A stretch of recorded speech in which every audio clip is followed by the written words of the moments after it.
going to cook tteokgeuk. So these are the things that are going to be needed to cook.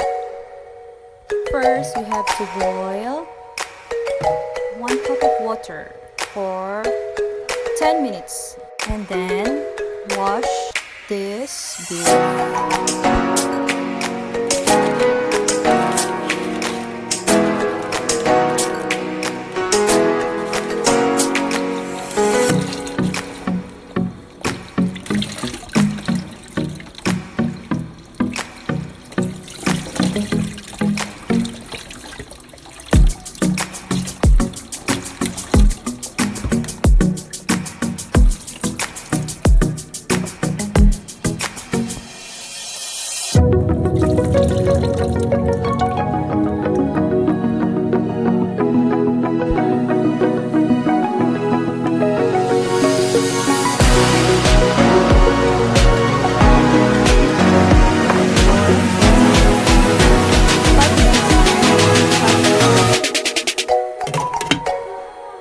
Next, let's wash this one.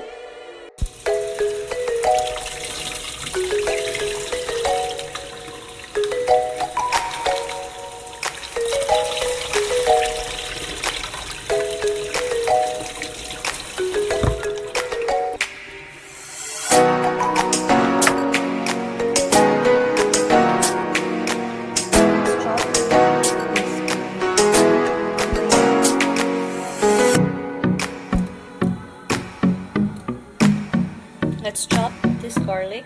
This garlic.